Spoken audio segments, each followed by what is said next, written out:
ദിവസങ്ങളിൽ ആ പാട്ടിൽ ചില ഭേദഗതികൾ വരുത്തി നമുക്ക് കേൾക്കേണ്ടതായിട്ട് വരും.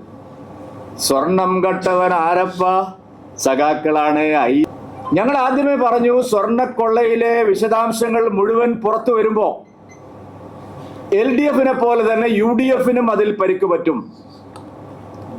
അത്ര ഹരിശ്ചന്ദ്രന്മാരല്ല പ്രതിപക്ഷത്തിരിക്കുന്നത്. അതുകൊണ്ട് സമഗ്രമായ അന്വേഷണം ആവശ്യമുണ്ട്. അതും കേന്ദ്ര ഏജൻസികളുടെ അന്വേഷണം ആവശ്യമുണ്ട്. ഞങ്ങൾ സൂചിപ്പിക്കാൻ ആഗ്രഹിക്കുന്നത്, വൈറലായിട്ടുള്ള ഒരു പാട്ടിപ്പ് ഇറങ്ങിയല്ലോ, ആ പാട്ടിൽ ചില ഭേദഗതികൾ വരുത്തേണ്ടി വരുമെന്നുള്ളതാണ്.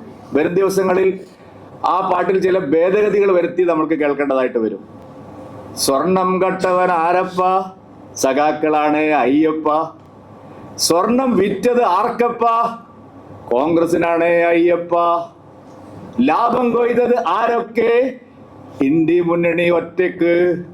ഇത് നാളെ കേരളത്തിലെ ജനങ്ങൾ ഒരു പാരഡി ഗാനമായിട്ട് പാടുന്ന സ്ഥിതി വരും. ഇതിനകത്ത് LDF-നും UDF-നും തുല്യമായ പങ്കാളിത്തമുണ്ട്. ഗുരുതരമായ കാര്യങ്ങളിൽ അവരും ഏർപ്പെട്ടിട്ടുണ്ട്.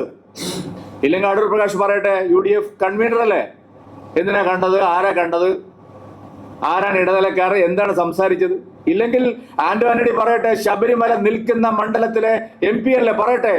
നമ്മളൊക്കെ ആരെങ്കിലും കൂട്ടിട്ട് പ്രധാനമന്ത്രിയെ കാണാൻ പോയിട്ടുണ്ടെങ്കിൽ, അല്ലെങ്കിൽ ആഭ്യന്തരമന്ത്രിയെ കാണാൻ പോയിട്ടുണ്ടെങ്കിൽ, അല്ലെങ്കിൽ JP നഡ്ഡയെ കാണാൻ പോയിട്ടുണ്ടെങ്കിൽ പറയാൻ ബാധ്യസ്ഥനാണ്. ഏതെങ്കിലും ഒരു വ്യവസായിയെ കൂട്ടിയിട്ട്, അല്ലെങ്കിൽ ഏതെങ്കിലും ഒരു കച്ചവടക്കാരനെ കൂട്ടിയിട്ട് ഇത്തരം അധികാര കേന്ദ്രങ്ങളിലൊക്കെ പോയിട്ടുണ്ടെങ്കിൽ ഒരു മടിയുമില്ലാതെ പറയാൻ ബാധ്യസ്ഥനാണ്. രാഷ്ട്രീയ പ്രവർത്തകര് സുതാര്യമായിട്ട് കാര്യങ്ങളെ സമീപിക്കണം.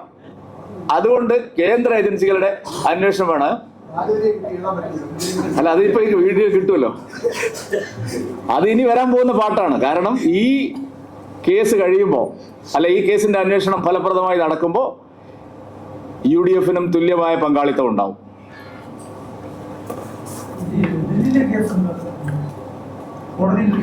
അത് ഇനിയും കോടതിയിലല്ല, കോടതിയിൽ മറ്റൊരു കേസിന്റെ സാമ്പത്തിക സ്രോതസ്സുകൾ സംബന്ധിച്ചുള്ള വിശദമായിട്ടുള്ള കാര്യങ്ങൾ പറയുമ്പോൾ ഈ രണ്ട് സ്ഥാപനങ്ങളെ സംബന്ധിച്ചും ചില കാര്യങ്ങൾ വന്നിട്ടുണ്ട്. അതൊക്കെ ഇനിയും സമയമുണ്ട്.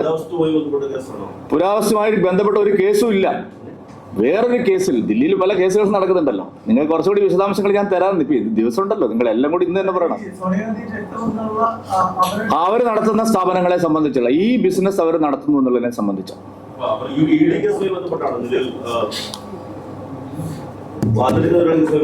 നിലവിൽ വാദ്രക്കെതിരെ കേസുണ്ട്, മറ്റേ നാഷണൽ ഹെറാൾഡിനെതിരെയുള്ള കേസുണ്ട്, പല കേസുകളുണ്ട്. അതുകൊണ്ട് ആ സാധനങ്ങളൊക്കെ വരുന്നു. നിങ്ങൾ എന്ത്, ഞാനിപ്പോ ഒരു കാര്യം പ്രാഥമികമായിട്ട് പറഞ്ഞല്ലേ ഉള്ളൂ. അതുകൊണ്ട് അതെല്ലാം അന്വേഷിക്കണം എന്നാണ് ഞാനിപ്പോ പറഞ്ഞിരിക്കുന്നത്. അവരുമായിട്ട് ബന്ധപ്പെട്ട ഒരു കേസുമില്ല. അവരുടെ സ്വത്ത് വിവരങ്ങൾ അന്വേഷിക്കുന്ന സന്ദർഭത്തിൽ കിട്ടിയിട്ടുള്ള വിവരങ്ങളാണ്.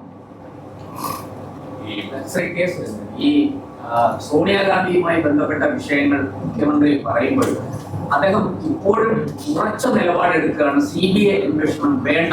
അതല്ല ഞാൻ പറഞ്ഞത്, ഈക്വലി റെസ്പോൺസിബിൾ ആണ് CPM-ഉം കോൺഗ്രസും. CBI അന്വേഷണം വന്നാൽ കടകംപള്ളിക്ക് ബുദ്ധിമുട്ടാവില്ലേ? കടകംപള്ളിയുടെ അപ്പുറത്തേക്ക് പോയവർക്ക് ബുദ്ധിമുട്ടാവില്ലേ? ഇനി അവസാനം മുഖ്യമന്ത്രിക്ക് തന്നെ ബുദ്ധിമുട്ടാവില്ലേ?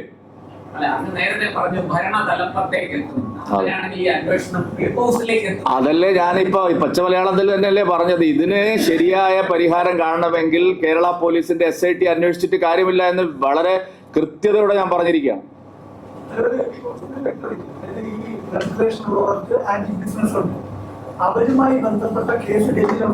അങ്ങനെയല്ല പ്രശാന്തൻ, ഇത്ര ഞാൻ പറഞ്ഞ മനസ്സിലായില്ലേ? സോണിയാഗാന്ധിക്കും രാഹുൽ ഗാന്ധിക്കും എതിരായിട്ടുള്ള നിരവധി കേസുകൾ ദില്ലിയിലുണ്ട്.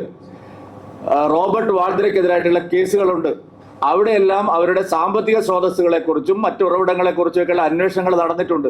അതിനിടയിൽ ചില വിശദാംശങ്ങൾ, അവർക്ക് ഇറ്റലിയിലുള്ള ചില വ്യാപാരങ്ങളെ സംബന്ധിച്ചുമുള്ള വിശദാംശങ്ങളുണ്ട്. ഇതെല്ലാം വെളിയിൽ വരുന്ന കാര്യമാണ്. അതല്ലാതെ ഞാനിപ്പോൾ എഴുതി ഉണ്ടാക്കി കൊണ്ടുവന്നതല്ല. കേന്ദ്ര ഏജൻസി അന്വേഷിക്കുന്നു പറയുമ്പോൾ അല്ല, അതിന്റെ ആ ചോദ്യം അല്ലല്ല. ഞാനൊരു കാര്യം പറയട്ടെ. ഇന്ന് അല്ലല്ല, ഞാൻ ഒറ്റ കാര്യം, ഇവിടെ പല കേന്ദ്ര ഏജൻസികളും വരണമെന്നും അന്വേഷിക്കണമെന്നും ഒട്ടേറെ ആരോപണങ്ങൾ ഉന്നയിച്ചാണ് ഒട്ടേറെ ആരോപണങ്ങളല്ല, ശരിയായ ആരോപണങ്ങളാണ് ഉന്നയിച്ചത്. ഞാന് ഈ സ്വർണ്ണ തിരുവനന്തപുരം വിമാനത്താവളത്തിലെ സ്വർണ്ണക്കൊള്ള അന്വേഷണം, അതായത് അവിടുത്തെ തുടങ്ങി 2 ദിവസം കഴിഞ്ഞപ്പോൾ നിങ്ങൾ ആരും ഇവിടുത്തെ ഒരു പത്രക്കാരനും കണ്ടുപിടിച്ചിട്ടില്ല. ആ കൊണ്ടുവന്ന സ്വർണം ഏറ്റുവാങ്ങാൻ മുഖ്യമന്ത്രിയുടെ ഓഫീസിൽ നിന്നാണ് വിളി പോയത് എന്ന് പറഞ്ഞ ഒരാളാണ്. നിങ്ങളെല്ലാവരും എന്നെ കൊല്ലുകയായിരുന്നു. ഈ തിരുവനന്തപുരത്ത് വെച്ചാണ് ഞാൻ പറഞ്ഞത്. പറയട്ടെ തീർന്നിട്ട്. അതായത് തിരുവനന്തപുരം അന്താരാഷ്ട്ര വിമാനത്താവളത്തിൽ കസ്റ്റംസ് കസ്റ്റഡിയിലെടുത്ത സ്വർണം ഏറ്റുവാങ്ങാൻ തിരിച്ചെടുക്കാൻ CMOയിൽ നിന്നാണ് ആദ്യത്തെ കോള് പോയെന്നായിരുന്നു. എല്ലാവർക്കും ഓർമ്മ ഉണ്ടാവുമല്ലോ, നമ്മളാരും മരിച്ചു പോയിട്ടില്ലല്ലോ. ഞാൻ പറഞ്ഞത് ആഴ്ചകളോളം നിങ്ങൾ എന്നെ വേട്ടയാടി, കൈരേഖയാണോ എന്ന് ചോദിച്ചിട്ട് ഉണ്ടല്ലോ. പക്ഷേ 1.5 കൊല്ലം CMന്റെ പ്രിൻസിപ്പൽ സെക്രട്ടറി അതേ കേസിലകത്തായിരുന്നു. അദ്ദേഹമാണ് വിളിച്ചത്. ഇതെല്ലാം ചരിത്രത്തിന്റെ ഭാഗമായിട്ടുള്ളതാണ്. ഇനി ബാക്കിയുള്ള SFIO കേസിനെ കുറിച്ച് ഇപ്പൊ എനിക്കറിയില്ല കാര്യങ്ങൾ. ഞാൻ അന്വേഷിച്ചിട്ട് പറയാം. അല്ല, ഇന്ന് ഈ വിഷയം തിരിക്കേണ്ട ഇന്ന് ഈ വിഷയത്തിൽ നിന്ന് ശ്രദ്ധ തിരിക്കാനുള്ള ഒരു ചോദ്യത്തിനും ഞാൻ മറുപടിയില്ല. ഇന്ന് ഞാൻ ചില കാര്യങ്ങൾ, സുപ്രധാനമായിട്ടുള്ള ചില കാര്യങ്ങൾ പറഞ്ഞിരിക്കുകയാണ്. നിങ്ങൾക്ക് സമാധാനത്തോടെ അത് എഴുതാതിരിക്കാം, അല്ലെങ്കിൽ വിട്ടുകളയാം, എന്ത് വേണം ചെയ്യാം. ഇന്ന് ഈ വിഷയം അല്ലാതെ ഒരു ചോദ്യത്തിന് ഞാൻ മറുപടി പറയില്ല.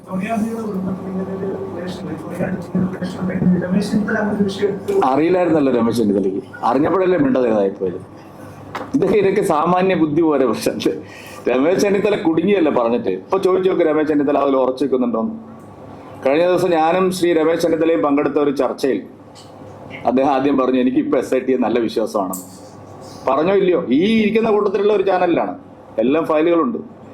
അതായത് ചെന്നിത്തല എൻ്റെ നല്ല സുഹൃത്താണ്, ഞാൻ അദ്ദേഹത്തെ ഇഷ്ടപ്പെടുന്ന ഒരാളാണ്, ഒക്കെ ശരിയാണ്.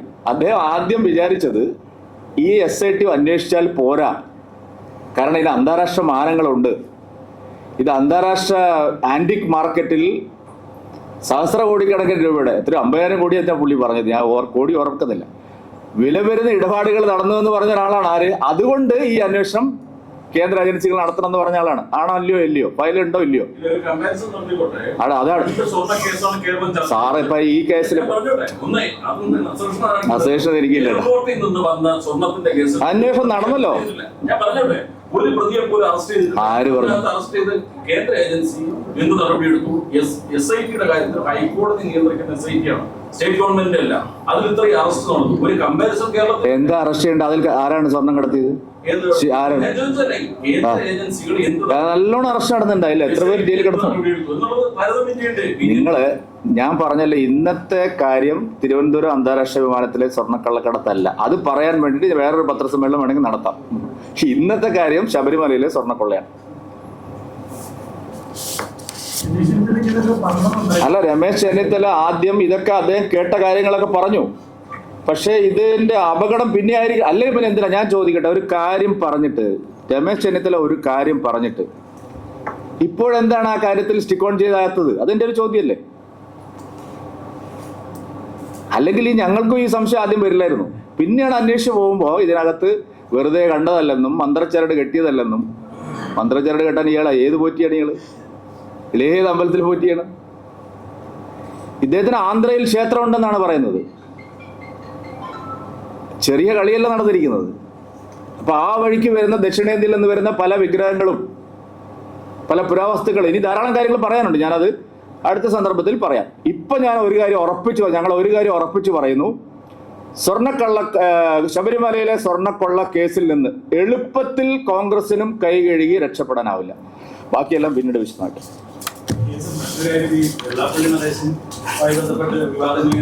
ഞാൻ പറഞ്ഞില്ല, ഇന്ന് വേറെ ഒരു കാര്യം എന്റെ വായിൽ നിന്ന് വരില്ലെന്ന്.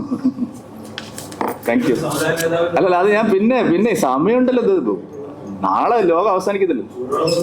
അല്ല, അത്ര ചൂട് വേണം.